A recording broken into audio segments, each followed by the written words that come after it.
En este episodio de nuestro podcast hacemos un pequeño homenaje a Drácula de Bram Stoker por el Día Mundial de Drácula.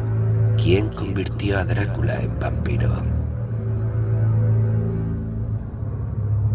Una de las pocas cosas que me molestó la primera vez que leí la novela de Bram Stoker, Drácula, fue que no se explicara cómo el conde se convirtió en vampiro. Tiempo después, advertí que el autor sí lo había explicado, pero de manera coherente con la estructura de la novela. Drácula es una novela epistolar, es decir, todo el texto es un conjunto de cartas, documentos, entradas de diario, grabaciones. De modo que lo poco que sabemos sobre Drácula viene del lado de los buenos. Y estos, con excepción de Van Helsing, no son eruditos en lo sobrenatural. Sin embargo, la explicación está claramente allí. Y hasta donde recuerdo, esta nunca fue llevada a ninguna adaptación cinematográfica. Pero entonces, ¿quién convirtió a Drácula en vampiro? Antes de llegar a este punto, debemos profundizar en el personaje, su contexto y sus habilidades como vampiro. Las habilidades de Drácula son legendarias, pero también inusuales en comparación con la forma en que se representaba a los vampiros antes de la novela de Bram Stoker. El conde es un aristócrata que reside en un castillo en ruinas en Transilvania. Es inmortal, posee la fuerza de 20 o más hombres, puede cambiar de forma a voluntad y controlar murciélagos y lobos. Sus debilidades incluyen el miedo a la cruz y la exposición a la luz solar. Estos son elementos que serán importantes más adelante. Además, Drácula se alimenta de la sangre de los vivos para sustentar su propia existencia y también tiene el poder de convertir a los mortales en vampiros. Como bien sabe Jonathan Harker, cuando se convirtió en prisionero de Drácula, el conde mantiene a 3 vampiresas en su castillo. También convirtió a Lucy Westenra cuando se mudó a Inglaterra e intentó hacer lo mismo con la esposa de Harker. Pero si Drácula puede convertir a las personas en chupasangres, como él, ¿quién diablos comenzó el ciclo convirtiendo a Drácula en vampiro? En primer lugar, debemos olvidarnos de la adaptación de Coppola de 1992, la cual llevó el origen del conde Drácula como vampiro a alturas operísticas. Indignado porque el alma de su esposa, Elisabetta, se le niega la entrada al cielo porque se suicidó, Drácula renuncia a Dios y le declara la guerra con todas las potestades de las tinieblas. Entonces, mágicamente, se convierte en vampiro. Curiosamente, esto no está tan alejado de la verdad. Quiero decir, el tema de la magia. Aunque en la versión de Coppola, Drácula se convierte en vampiro como un indeseable efecto secundario de su amor eterno por Elisabetta. Nada de todo esto está presente en la novela. Ni Drácula está enamorado, ni Mina es la reencarnación de Elisabetta. De hecho, no hay Elisabetta. Si bien el Drácula de la novela no es la versión de ultratumba de Vlad Tepes, como mucha gente todavía cree, es decir, no es Tepes convertido en vampiro, sí que tomó algunos elementos prestados del Empalador, como su inteligencia y su crueldad. Pero lo cierto es que el personaje tiene más diferencias que similitudes con el Vlad Tepes histórico. Van Helsing, el más versado en la tradición vampírica, describe la vida pasada de Drácula, es decir, antes de convertirse en vampiro, como un soldado, estadista y alquimista, alguien con un cerebro poderoso y una prodigiosa capacidad de aprendizaje. No había rama del conocimiento de su tiempo que no ensayara. En este punto debemos recordar un par de cosas. Drácula, según Van Helsing, era un alquimista y por lo tanto alguien con conocimientos de lo oculto, un prodigioso alumno en todas las ramas del arte, incluidas por supuesto las artes negras. En Drácula, convertirse en vampiro no parece ser un procedimiento estándar. hay diferencias en cada caso. Algunas sutiles, otras bastante extraordinarias. Además, el propio Drácula es atípico entre los vampiros, ya que estos generalmente son engendrados por otro vampiro. Sin embargo, nada de eso se insinúa en la novela. De hecho, Drácula parece haberse hecho a sí mismo una criatura de la noche y una con poderes especiales que otros vampiros no poseen. En la novela no se explica, pero podemos suponer, en base a los dos casos que se nos presentan, la transformación exitosa de Lucy y la fallida de Mina, en qué consiste el proceso de convertirse en vampiro. Las víctimas quedan hipnotizadas. Acto seguido, Drácula bebe la sangre de su cuello, donde después pueden verse dos pequeños orificios. En este punto, la transformación ha comenzado. Al día siguiente, la víctima se despierta pálida, extremadamente cansada y con aspecto enfermo. Aquí los hechos son diferentes para cada una de las dos víctimas que presenta Bram Stoker. En el caso de Lucy Westenra, sus amigos tardan en enterarse de que Drácula se está alimentando de ella, y esto le permite al conde continuar haciéndolo durante varias noches. Lucy despierta cada vez más pálida y agotada. Hacia el final de la transformación, por la noche, ella comienza a verse más saludable y de mejor apariencia, con los dientes más afilados y los labios extremadamente rojos, y luego simplemente muere. Es justo después de la muerte que Lucy se transforma por completo en un vampiro. Durante el día se puede ver a la señorita Lucy como un cadáver, pero por la noche es una vampira terrible que incluso puede moverse con una especie de niebla e inspirar lujuria en los hombres. Con Mina Harker, sus amigos notan los ataques mucho antes. Drácula no puede alimentarse de ella todas las noches, como ocurrió con Lucy. No obstante, la transformación continúa, pero a un ritmo mucho más lento. Esto le permite a Van Helsing observar de cerca su evolución y advertir que, en esta etapa del proceso de transformación en vampiro, las mentes y pensamientos de Mina y Drácula están vinculados, y que ese vínculo es más intenso en horas específicas, al amanecer y al atardecer. Mina nunca se convierte por completo en un vampiro, aunque adquiere algunas habilidades y debilidades menores.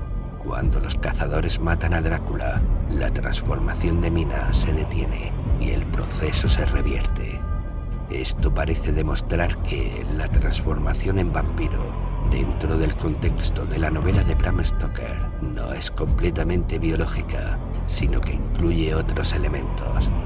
Durante una sesión de hipnosis, Mina le dice a Van Helsing que no pudo resistirse y bebió sangre del pecho de Drácula. Bram Stoker se toma muy seriamente el proceso de transformación en vampiro y es absolutamente coherente dentro de su esquema. A partir de estos dos casos, podemos hacer algunas suposiciones. Primero, la transformación en vampiro es un proceso lento y depende de la frecuencia de los encuentros entre la víctima y el vampiro.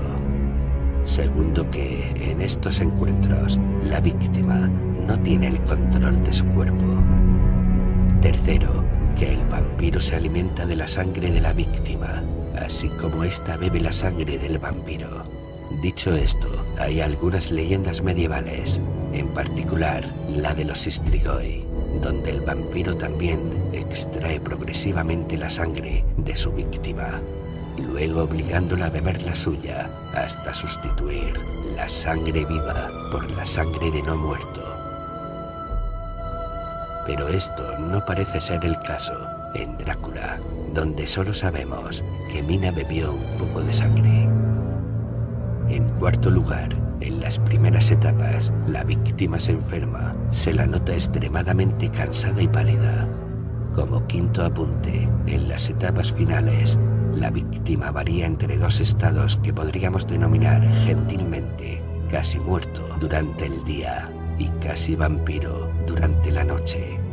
En este punto se establece un enlace con la mente del vampiro, el cual es más fuerte al amanecer y al atardecer, es decir, cuando el vampiro se retira a dormir y cuando se despierta. En último lugar, debemos decir que solo después de la muerte, la víctima se convierte en vampiro. Si el maestro vampiro es destruido, el proceso se detiene y la víctima vuelve a un estado de vida saludable. Bram Stoker no revela casi nada sobre la historia de fondo de Drácula. Apenas nos da un puñado de pistas vagas para indicar que es extremadamente viejo y siniestro. De hecho, Bram Stoker ni siquiera tiene la intención de asociarlo con Vlad Tepes, una figura histórica prácticamente desconocida para la audiencia victoriana. En otras palabras, la novela nunca lo dice, pero hay una fuerte sugerencia que explica quién convirtió a Drácula en vampiro. La novela describe cómo Drácula asistió a una escuela de magia negra situada en algún lugar bajo las montañas de los Cárpatos, al sur de Sibiu, donde Satanás era el instructor principal. Según la leyenda, uno de cada clase, formada por 13 alumnos excepcionales, los Cholo Monariu, era instruido personalmente por Satanás, e incluso se le daba permiso para montar el Palaur, especie de dragón con el cual era posible controlar el clima. De más está decir que esta era una de las habilidades de Drácula. De hecho, la implicación aquí parece ser que Drácula aprendió a convertirse en vampiro durante sus estudios, o bien fue convertido en uno por Satanás. También hay una tercera posibilidad. Según el folclore transilvano, cuando un hechicero de Solomans, la escuela negra de hechicería, muere, se convierte en vampiro. De modo que en el caso de Drácula, esto puede haber ocurrido simplemente como un resultado natural de sus estudios. Estas habilidades eran dispensadas por Satanás únicamente a su mejor alumno. ¿Recuerdan a Van Helsing?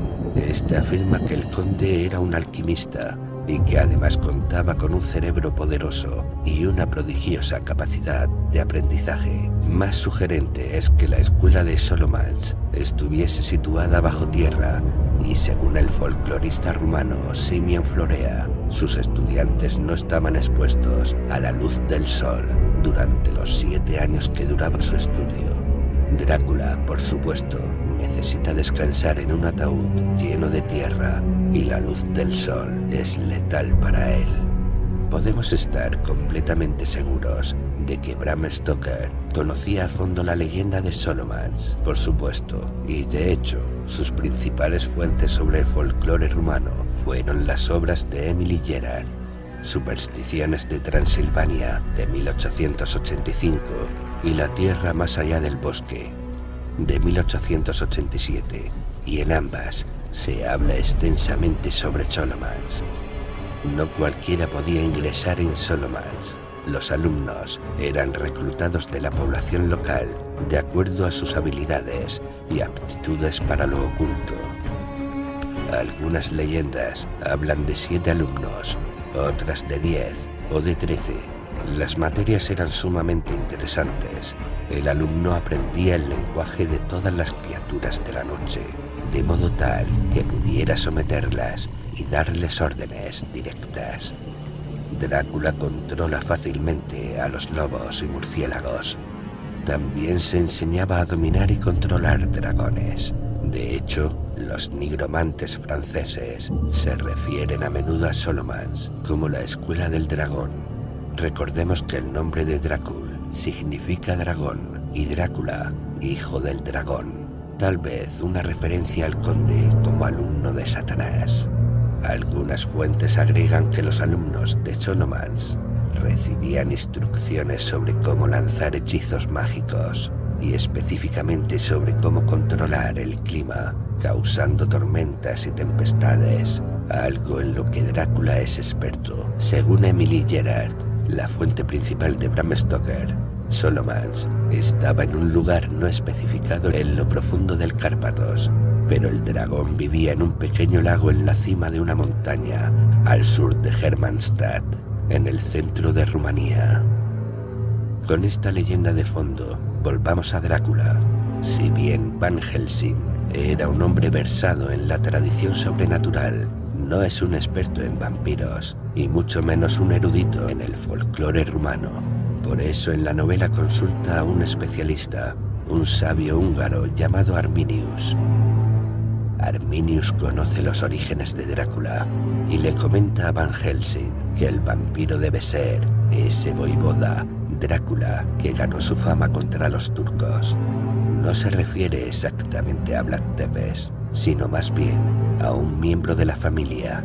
Según Arminius, los varones de la familia Drácula asistían a la Solomons, o Escuela del Dragón, y añade que esta institución está situada en un laberinto de cuevas subterráneas debajo de los Cárpatos, donde los alumnos hacían un pacto con el diablo para adquirir conocimientos ocultos.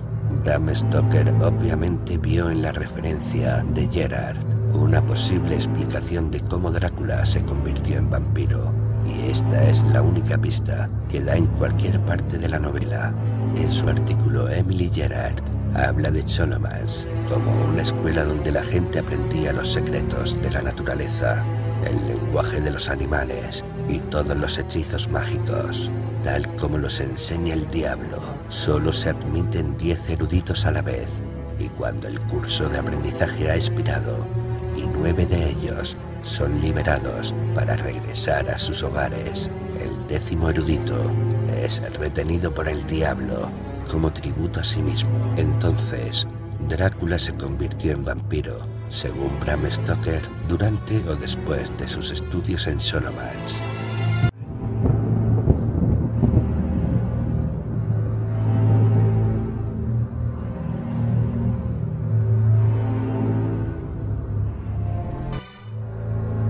El lugar donde Drácula se convirtió en vampiro.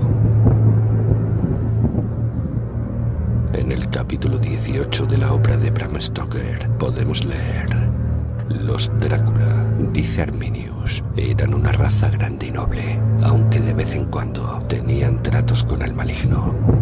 Aprendieron sus secretos en Solomons, entre las montañas sobre el lago Hermannstadt, donde el diablo reclama al 10º erudito como su favorito.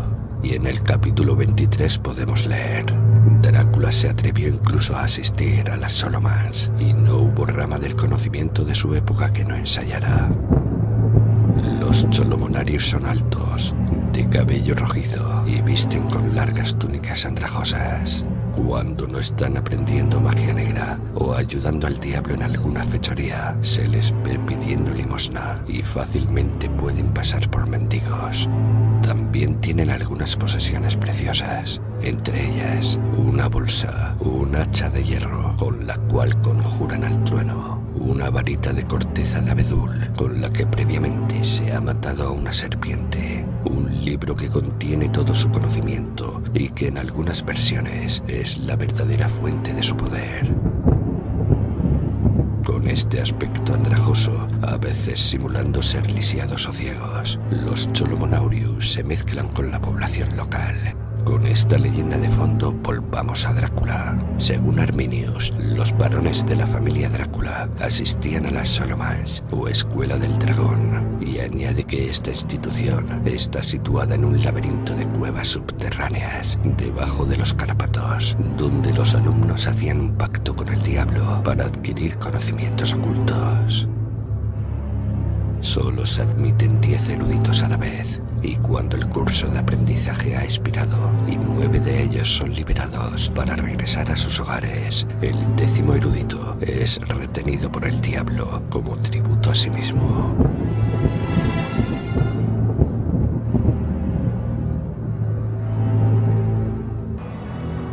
Drácula se convirtió en vampiro, según Bram Stoker, durante o después de sus estudios en Solomons. Ahora sabemos dónde se convirtió en vampiro, pero no exactamente cómo. Bram Stoker juega con la idea de que Drácula no es un vampiro ordinario, como podría serlo un ghoul, una criatura grotesca que no se aventura demasiado fuera de su tumba y que acecha en las inmediaciones de los cementerios para atrapar a cualquier incauto que merodee por allí. Pero Drácula es diferente. No solo se convirtió en vampiro bajo la tutela de Satanás, no siendo mordido por un vulgar vampiro, lo cual además le otorgó toda clase de poderes, sino que ambiciona expandirse. Drácula no quiere quedarse en su pequeño dominio, en el castillo, aterrorizando solamente a lugareños supersticiosos. Quiere viajar a Inglaterra, en el auge del Imperio Británico, y comenzar allí un nuevo reinado. Bram Stoker parece decirnos que un vampiro ordinario, es decir, un vampiro que se ha convertido después de haber sido mordido por una criatura de la noche, no se aventura lejos de su tumba como Lucy Westenra y las vampiresas del castillo. En cambio, Drácula es capaz de transportar su propia tumba, persiguiendo un objetivo que, según Van Helsing, consiste en convertirse en padre o promotor de un nuevo orden de seres. Básicamente, destruir la civilización tal como la conocemos, siendo Inglaterra la máxima potencia militar y comercial a fines del siglo XIX. Suena como un plan diabólico, como si hubiese sido diseñado por el mismísimo Satanás.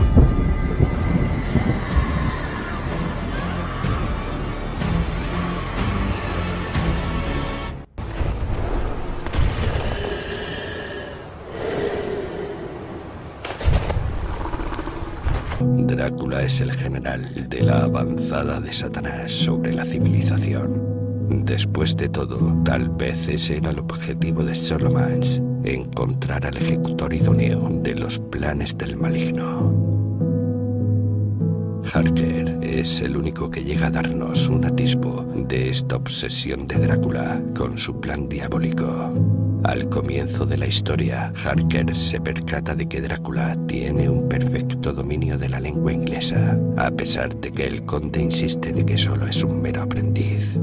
Este detalle, quizás demasiado sutil para ser percibido en una primera lectura, establece que Drácula no está actuando movido por algún impulso, sino todo lo contrario. Lo ha planeado todo. Por ejemplo, la compra de propiedades en puntos estratégicos de Londres. E incluso se ha tomado el trabajo de estudiar el inglés hasta dominarlo perfectamente. El carácter de Drácula es apático, pero se excita cuando se abordan dos puntos en la conversación con Harker: su pasado familiar e Inglaterra. El conde habla de la historia de su tierra como si hubiese sido testigo real de todo lo que cuenta. Siempre que se refería a su linaje, dice Harker, hablaba de nosotros. Es decir, que su forma de relatar los hechos nos revela no solo que es longevo, sino que vivió en carne propia o fue testigo de lo que nos cuenta. Nosotros, los Zekler, tenemos derecho a sentirnos orgullosos, ya que por nuestras venas corre la sangre de muchas razas valerosas que se batieron como leones por defender su soberanía. ¿Qué demonio o qué bruja fue tan importante como Atila, cuya sangre corre por estas venas? ¿Acaso es sorprendente que fuéramos una raza de conquistadores, que fuéramos orgullosos, que cuando los magiares, los lombardos, los ávaros, los búlgaros o los turcos se lanzaron por millares sobre nuestras fronteras, les rechazáramos? Es sorprendente que cuando Arpad y sus legiones asolaron la patria húngara, nos encontraran esperándoles en la frontera, y que cuando la oleada húngara se extendió hacia el este, los victoriosos magiares recurrieran a sus parientes, los Zekler, y durante siglos nos confiaran la vigilancia de la frontera con Turquía. En este párrafo, Drácula se sitúa en la época donde la leyenda de Solomons estaba en su auge, e inmediatamente después deja en claro que él no es Vlad Tepes.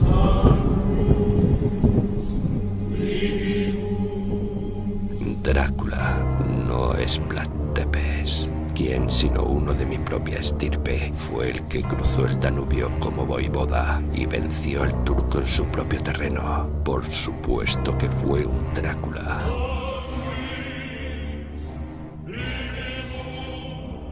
Otro aspecto importante es que el autor llama a su protagonista Conde Drácula y no Príncipe, como sin duda lo habría hecho si este fuera Vlad Tepes. La personalidad de Drácula no se habría permitido rebajarse a Conde si fuese algo más. Dicho esto, el Drácula de Bram Stoker cumple todos los requisitos para haber sido admitido en Cholomans. Es una figura histórica con un alto rango militar, procedente de una poderosa estirpe, los Drácul, quienes además tenían fama de tener tratos con el maligno. Finalmente, Drácula posee no solo los típicos poderes de los vampiros ordinarios, sino las habilidades que se atribuyen a los estudiantes más selectos de Cholomans. Posee una fuerza y una velocidad extraordinarias, una agudeza visual que le permite ver en la oscuridad. Puede prolongar su existencia, rejuvenecer. Posee el poder de la adivinación mediante la invocación de los muertos. Puede adoptar la forma de un lobo, de un murciélago, cambiar de tamaño, incluso desvanecerse. Puede dominar los elementos, la tempestad, la niebla y el trueno. Ejerce poder sobre las criaturas de la noche, la rata, el búho, el murciélago y el lobo. Su cuerpo no proyecta sombra, ni su imagen se refleja en los espejos. Puede llegar envuelto en niebla que él mismo crea y es capaz de aparecer en los rayos de la luna en forma de minúsculas motas de polvo. Drácula también posee algunos puntos débiles. No puede entrar en ningún hogar habitado si alguien no lo invita a pasar, aunque después puede regresar cuando le plazca. Puede caminar a la luz del día, pero su poder se ve seriamente mermado. Debe descansar en tierra de su país natal. Algunas cosas como el ajo y ciertos objetos sagrados, como un crucifijo, anulan su poder. No puede cruzar aguas en movimiento. Finalmente, una bala consagrada disparada contra el ataúd o una estaca atravesándole el pecho y la posterior decapitación le proporcionan la verdadera muerte. En el primer capítulo de la novela, el huésped de Drácula, Jonathan Harker anota en su diario: cuando subí al carruaje, el conductor no había tomado asiento y advertí que estaba hablando con la hospedera. Estaba claro que hablaban de mí, ya que me miraban una y otra vez, y algunas de las personas que estaban sentadas en el banco que había en el exterior de la posada se acercaban a escuchar y después me miraban. Alcancé a distinguir muchas palabras repetidas con frecuencia, palabras que en principio resultaban extrañas, ya que había reunido a mucha gente de distintas nacionalidades. Así que saqué con discreción el diccionario multilingüe de mi valija y comencé a buscarlas. He de decir que tales expresiones no me resultaron muy alentadoras, pues entre ellas estaban Satanás, infierno, bruja, brolok y koslak. Estas últimas, una palabra eslovaca y la otra serbia, significaban una misma cosa: un ser que puede ser un hombre lobo o un vampiro. Recordatorio: He de consultar al conde acerca de estas supersticiones. El verdadero origen de Van Helsing.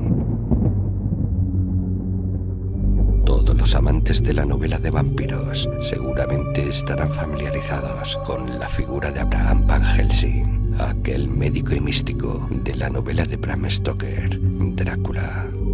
Lo que pocos saben es que Van Helsing no es estrictamente una creación literaria, sino que su figura está basada en un hombre que existió realmente.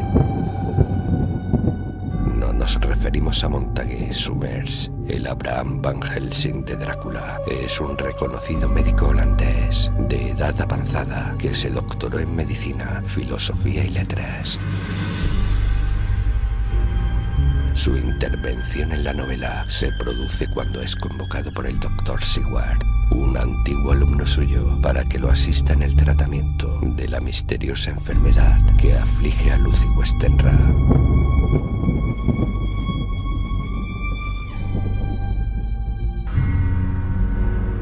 Es el propio Van Helsing quien advierte que la enfermedad de la muchacha coincide con los síntomas del ataque de un vampiro. A partir de allí, guía los esfuerzos del grupo para encontrar al culpable, por supuesto, el Conde Drácula.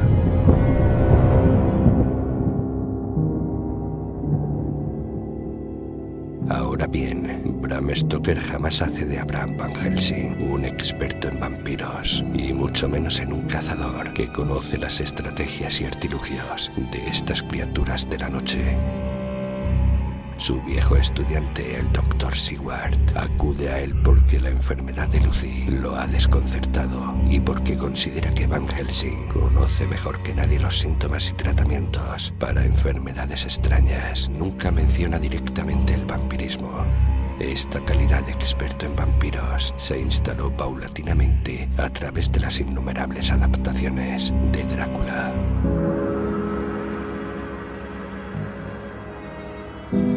Hasta aquí hemos hablado del Abraham Van Helsing, creado por Bram Stoker, un personaje que, como ya hemos dicho, se basó en un hombre real, más precisamente en el médico de la corte de la emperatriz María Teresa de Austria, quien le encargó llevar adelante los primeros estudios científicos sobre vampiros.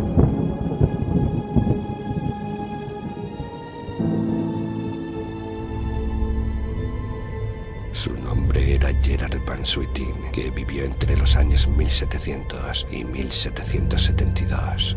Nació en la ciudad de Leiden. Fue un alumno aventajado en medicina, lo cual lo llevó a convertirse en el médico de cabecera de la emperatriz. Desde su cargo impulsó una fuerte transformación de los hospitales austriacos, mejorando la situación de los enfermos psiquiátricos y, sobre todo, en la formación universitaria de los nuevos médicos, introduciendo la experimentación y la observación clínica. Además, fue elegido director de la Biblioteca de Viena y desde allí impartió sus primeras conferencias, sobre todo en anatomía. Pero los intereses de Gerard Van Swieten iban más allá de lo estrictamente científico. Estaba fascinado por los fenómenos paranormales y en especial por las leyendas de vampiros. Tal vez por eso la emperatriz María Teresa le encargó en 1754 que preparara un informe sobre los casos de vampirismo que se habían reportado en los territorios orientales del imperio. Gerard Van Swieten investigó a fondo el asunto y en 1755 entregó su informe a la emperatriz. Paradójicamente, este Van Helsing real concluyó que los vampiros no existían y que la creencia en estas criaturas abominables era una vana superstición rural.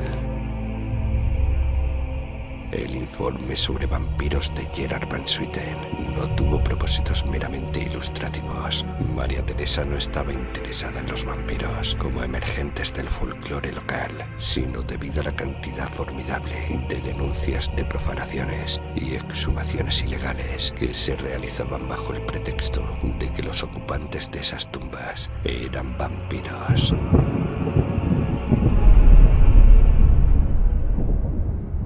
Los argumentos científicos de Gerard Van Swieten convencieron a la emperatriz de que los vampiros no existían. Inmediatamente María Teresa redactó un edicto que prohibía todo tipo de profanación y exhumación, así como la decapitación, estacamiento y quema de cadáveres sospechosos de ser vampiros. Un hábito que continuó durante varios años más, a pesar de las fuertes multas que recaían sobre los culpables. Se dice que Gerard Van Swieten era experto en libros prohibidos. Si no hubiese sido el médico personal de la emperatriz, su biblioteca personal, sin dudas, hubiese sido confiscada a causa de la cifra asombrosa de libros malditos que poseía. Curiosamente, Gerard Van Swieten mantuvo una lucha feroz contra los jesuitas, quienes habían censurado muchas de sus investigaciones y experimentos, y que incluso habían negado tajantemente sus conclusiones acerca de la inexistencia de los vampiros.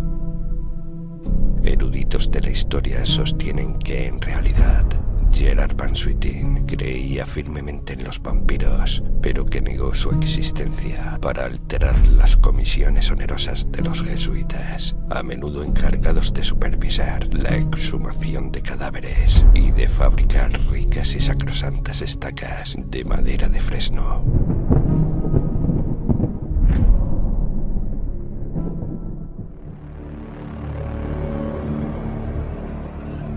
El misterio del Demeter.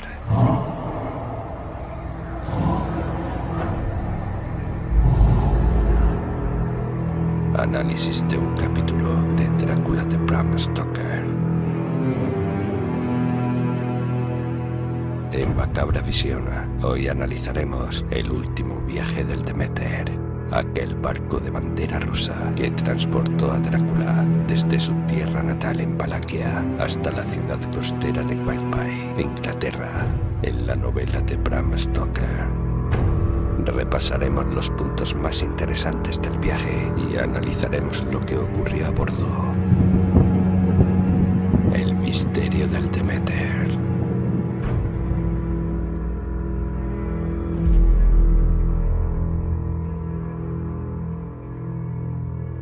El Demeter tenía una tripulación escasa, el capitán, 2 oficiales y 5 tripulantes, quienes no sabían que estaban transportando a un vampiro y varias cajas con tierra de Valaquia. El barco partió del puerto de Varna el 6 de julio de 1893. El 16 de julio, el primer oficial Petrovsky desapareció misteriosamente. Nadie pudo explicar su ausencia. El 24 de julio, el Demeter llegó al Golfo de Vizcaya.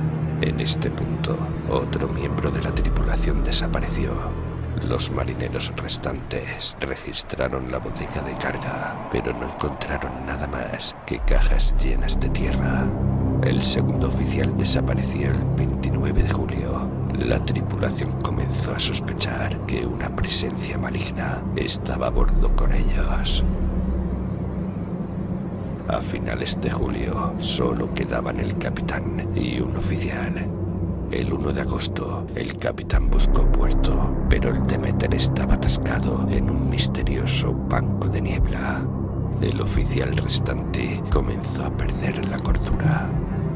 El 3 de agosto, la niebla aún no se había disipado y el estado mental del segundo oficial empeoró. Antes de que el capitán pudiera tomar acciones para calmar al hombre, el oficial se arrojó al mar. En este punto, incapaz de tripular al Demeter por sí solo, el capitán ató sus brazos al timón y se aferró a un crucifijo. El Demeter finalmente se desvió hacia el puerto de Whitby. El capitán fue encontrado muerto sobre el timón, con una mirada de horror grabada en su rostro. Los testigos de su arribo al puerto, en medio de un clima extraño, afirmaron haber visto a un gran lobo huyendo del barco.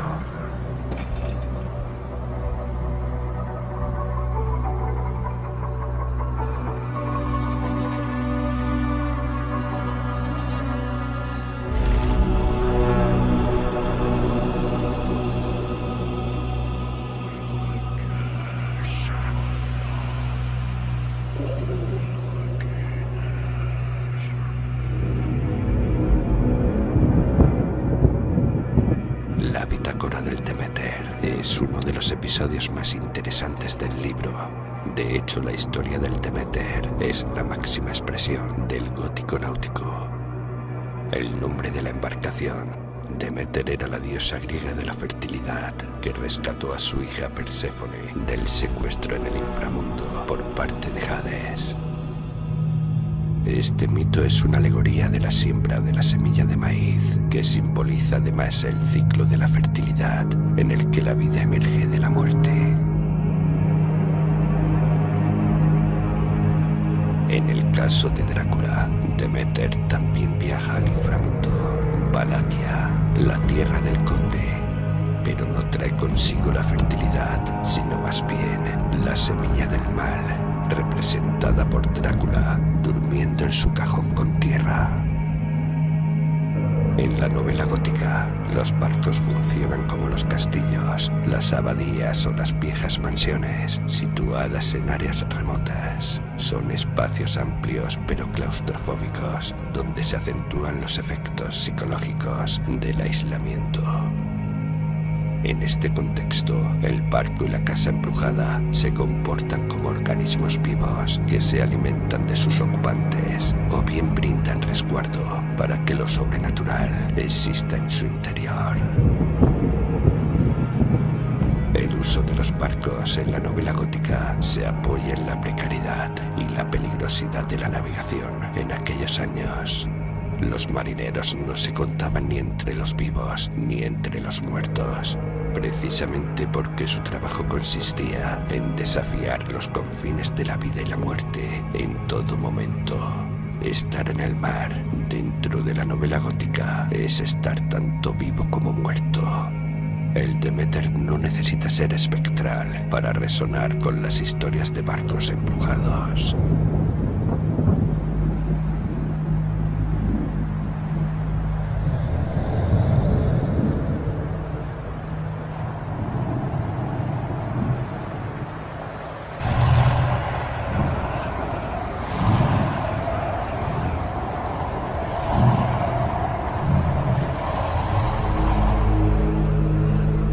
Bram Stoker investigó varios casos escabrosos para el episodio del Demeter. Por ejemplo, el naufragio del St. John frente a las costas de Massachusetts en 1849, en el que 145 emigrantes irlandeses perdieron la vida.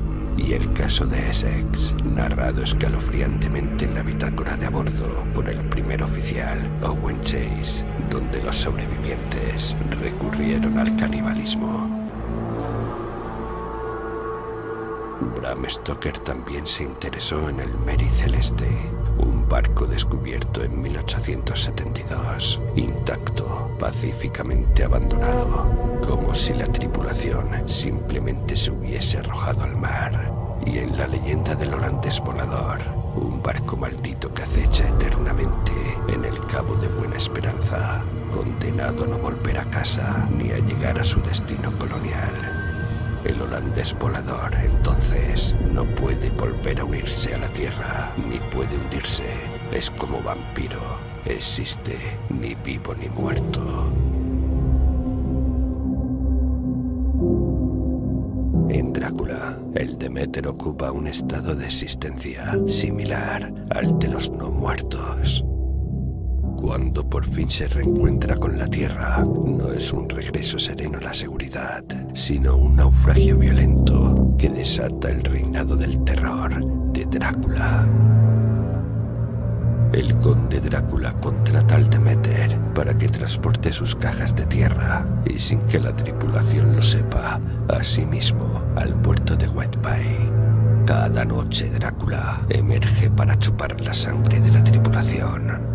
Durante los primeros 9 días, el conde parece contenerse un poco, alimentándose pero sin matar, probablemente para no quedarse sin recursos durante el viaje. Pero al 10º día, los tripulantes comienzan a desaparecer.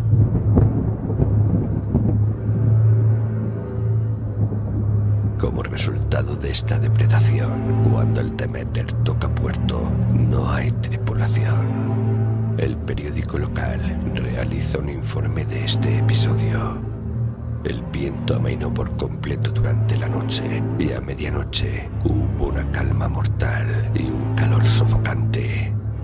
La única vela visible era una goleta extranjera con todas las velas desplegadas que aparentemente se dirigía hacia el oeste. La temeridad o la ignorancia de sus oficiales fue un prolífico tema de comentarios mientras permaneció a la vista, y se hicieron esfuerzos para indicarle que redujera las velas ante el peligro. Antes de que cayera la noche, se lo vio con las velas ondeando ociosamente, mientras navegaba suavemente sobre el oleaje del mar. Desde tierra se observa que el Demeter está inactivo, sin dirección, en un clima sin viento. La tormenta que se desató repentinamente está cargada de espeluznantes imágenes góticas. Todo el aspecto de la naturaleza se convulsionó de inmediato. Las olas se levantaron con creciente furia, cada una superando a la siguiente, hasta que en muy pocos minutos, el mar, recientemente vidrioso, se convirtió en un monstruo rugiente y devorador. Olas de cresta blanca golpeaban locamente las arenas y se precipitaban hacia los acantilados. Otras rompían en los muelles y con su espuma barrían las luces del puerto de Whitebay.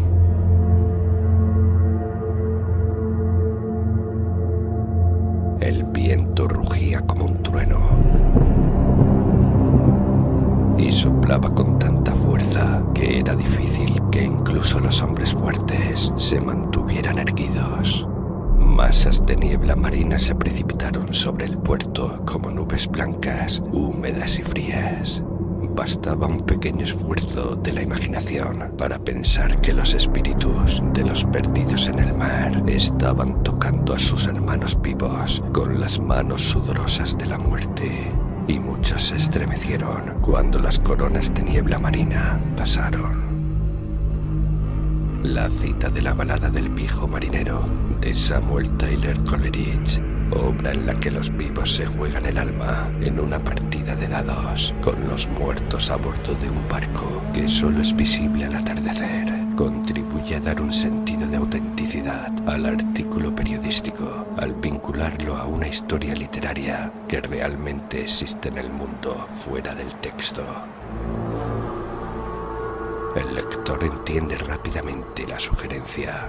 Las fuerzas sobrenaturales en el poema de Coleridge son análogas a la historia del Demeter. El cronista del Whitebay Telegraph no sabe que había un vampiro a bordo del Demeter. El lector sí.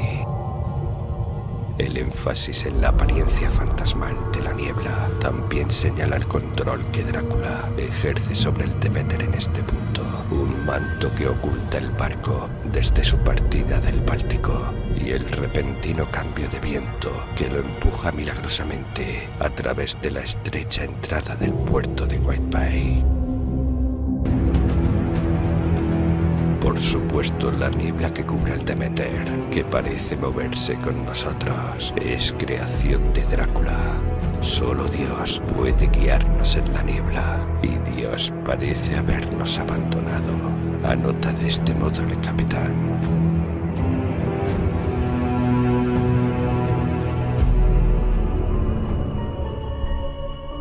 Drácula acecha en el Demeter como un fantasma o espíritu incorpóreo.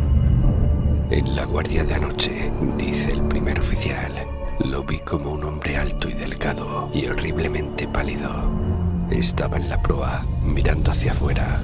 Me arrastré detrás de él y lo apuñalé, pero el cuchillo lo atravesó, vacío como el aire.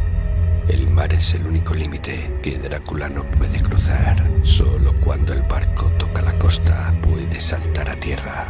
De esta forma, el espacio físico del Demeter produce el máximo horror claustrofóbico. La tripulación está atrapada con un vampiro que a su vez también está atrapado allí hasta que el barco toque tierra, lo cual reduce a cero las probabilidades de sobrevivir. El impacto de descubrir el cuerpo de Drácula en las cajas de la bodega del Demeter lleva al primer oficial al suicidio.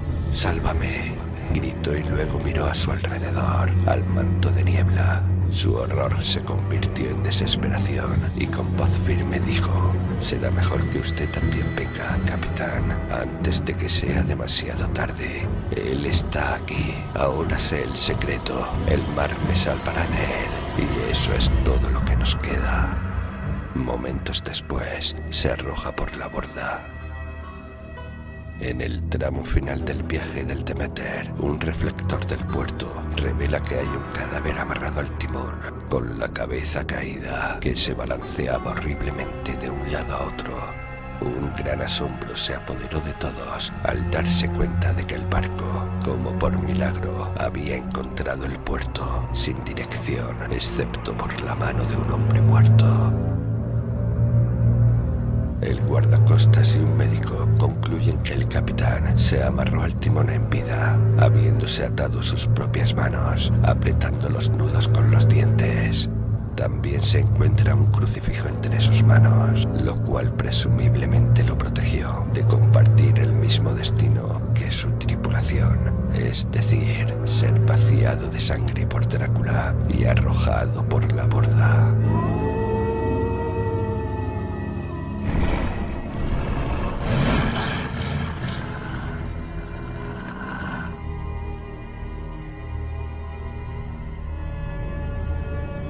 Es un acto heroico. Incluso después de muerto, el capitán permanece en el puesto del timonel, mientras el aleteo y los golpes de las velas habían atravesado el timón y lo arrastraban de un lado a otro, de modo que las cuerdas con las que estaba atado había cortado la carne hasta el hueso.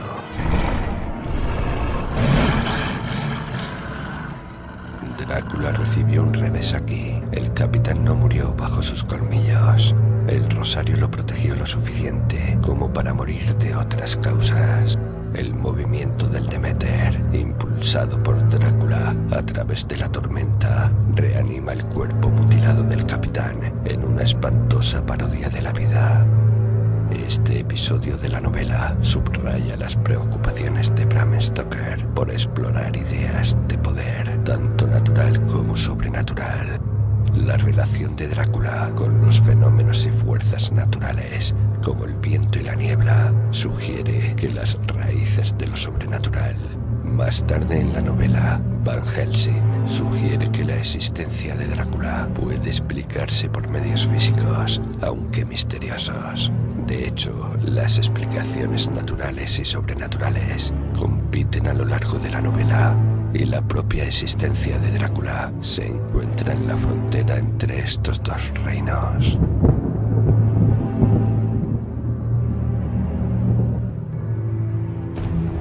El Demeter no se desvanece en la niebla, como lo haría el típico barco fantasma, sino que ingresa en la materialidad del puerto de White Bay, con la mayor parte de la ciudad como testigo. El reencuentro del Demeter con tierra firme no es un hecho tranquilizador. El barco naufraga a último momento y además trae consigo a Drácula. De hecho, el naufragio es necesario para que Drácula pueda desembarcar.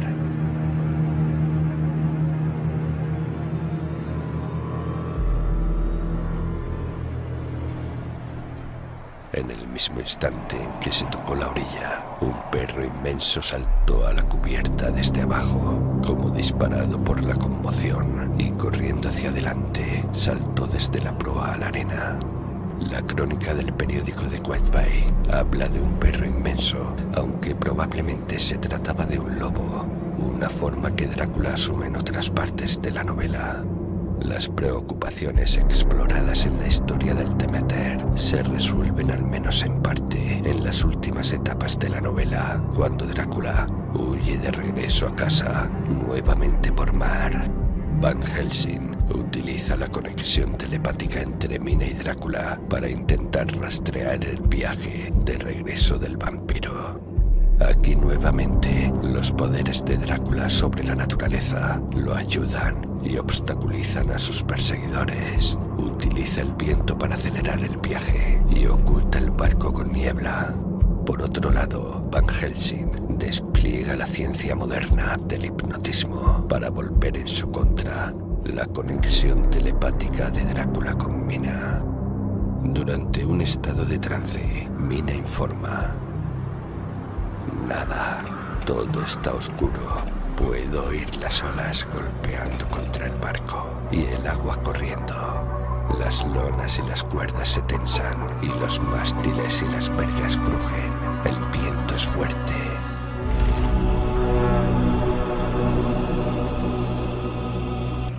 En este viaje de regreso, Drácula ya no es el depredador, sino la presa. Los términos se han invertido.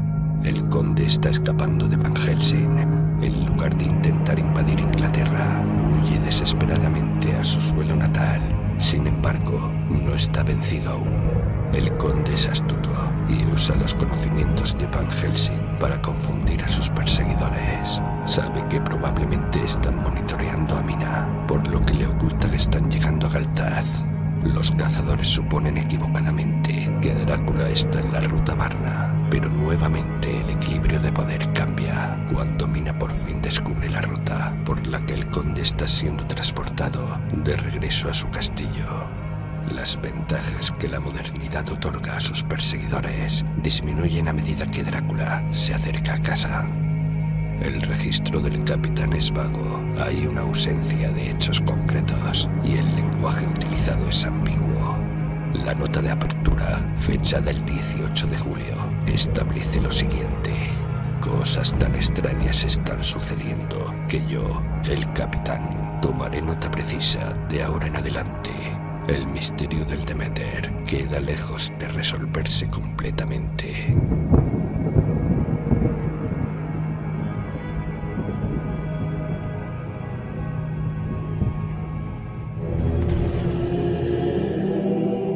Las tres novias de Drácula, la verdadera identidad de las vampiresas más famosas.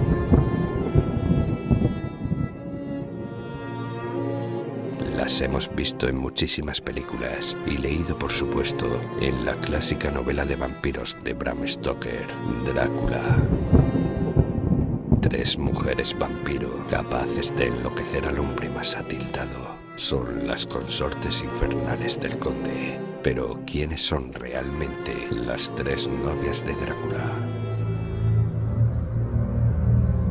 En la novela de Bram Stoker aparecen como tres seductoras mujeres vampiro bajo las órdenes del conde, habitando juntas, una a la propia, dentro del castillo emplazado en los Cárpatos. Las novias de Drácula están sujetas al capricho de su amo.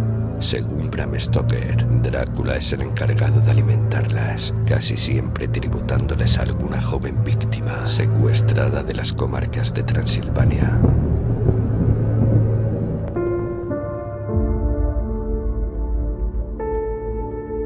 Sin embargo, la dieta de estas vampiresas no se limita únicamente a macabras viandas seleccionadas por el conde. De vez en cuando las novias de Drácula salen del castillo por las noches en búsqueda de caminantes incautos y viajeros perdidos.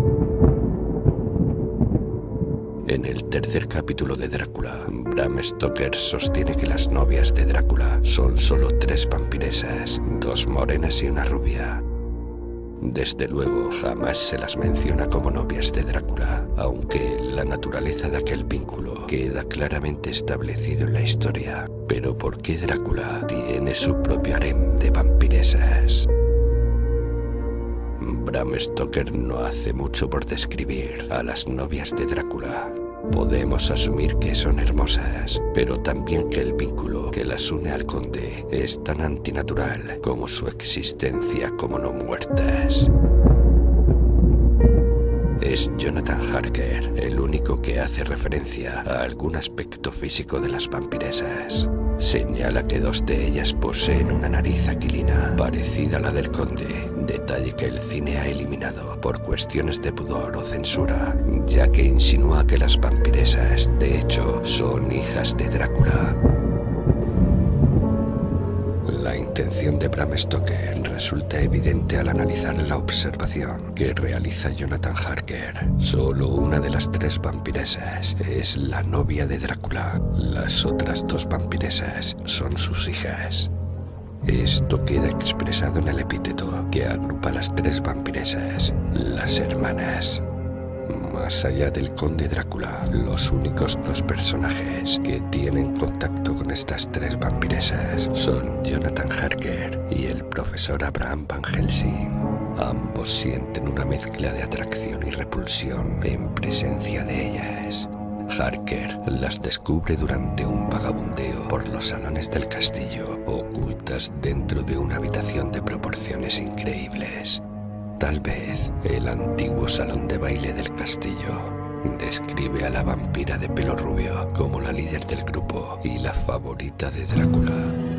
De De hecho, cuando las vampiresas reciben la autorización del conde para alimentarse de la sangre de Jonathan Harker, una de las dos morenas dice: tuyo es el derecho de comenzar.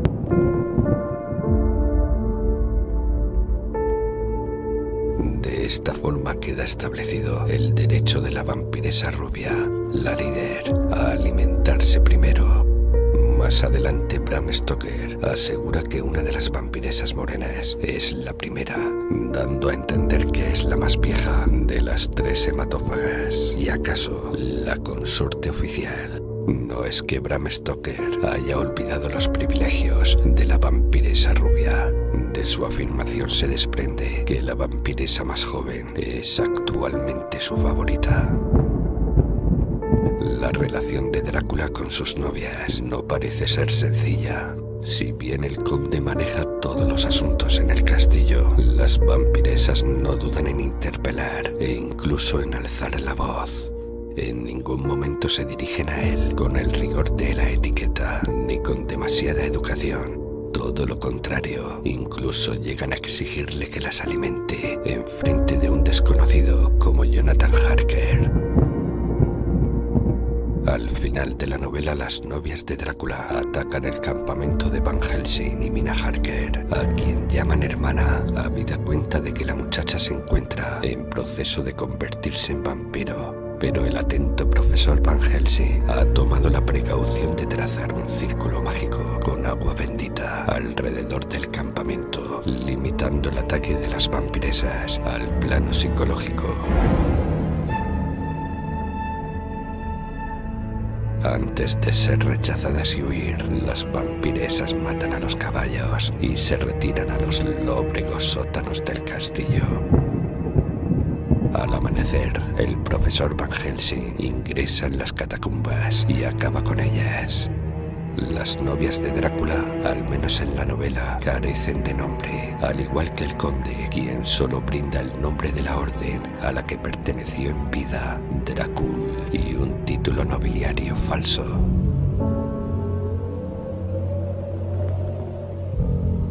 Sin embargo, en algunas películas se las ha bautizado como Mariska, Alera y Verona.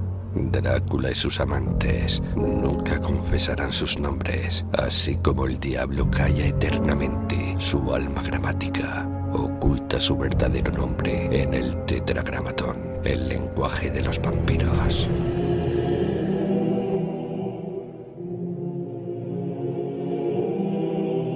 Como toda criatura mitológica digna de persistir en el imaginario colectivo, los vampiros poseen un vínculo muy estrecho con el lenguaje.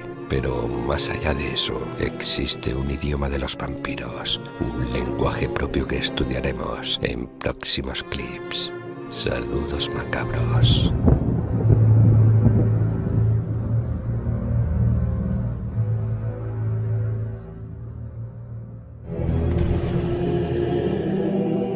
Las tres novias de Drácula, la verdadera identidad de las vampiresas más famosas. Descubren el final inédito del Drácula de Bram Stoker.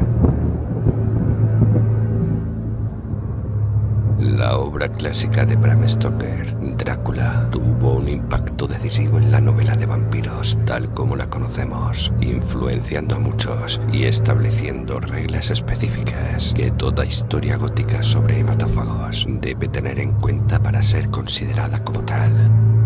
Sin embargo, la novela que todos conocemos no es la que Bram Stoker creó originalmente. El primer capítulo del Drácula original, por ejemplo, titulado El huésped de Drácula, no se incluyó en la primera edición por cuestiones de espacio.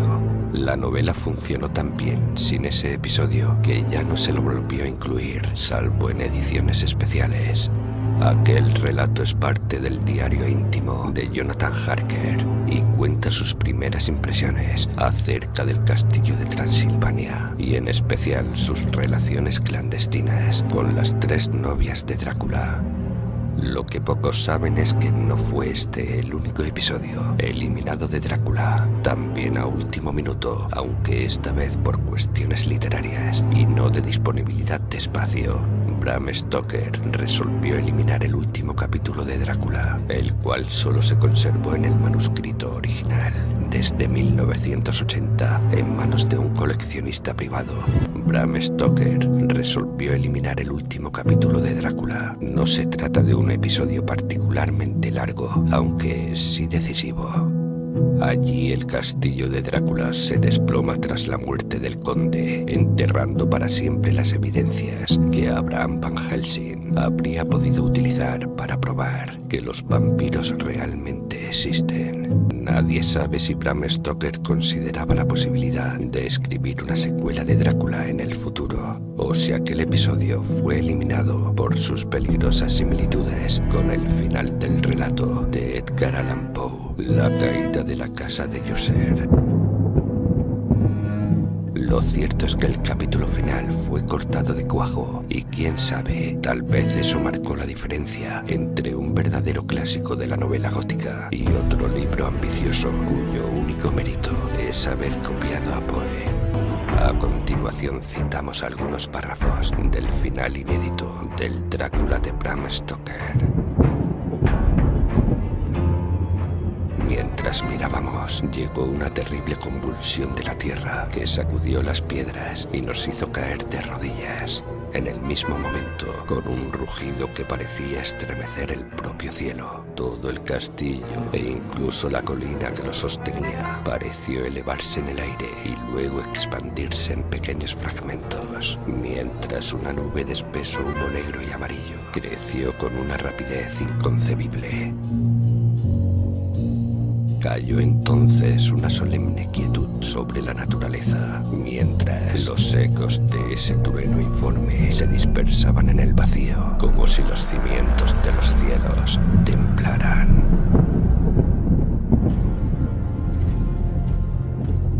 Luego, en una ominosa ruina, llovieron los trozos del castillo que habían sido vomitados durante el cataclismo. Desde donde estábamos parecía que el estallido de un volcán feroz había satisfecho la sed de la naturaleza y que el castillo y la estructura de la colina habían sido tragadas por el abismo. Estábamos tan horrorizados por la rapidez y la grandeza del evento que nos olvidamos de pensar en nosotros mismos.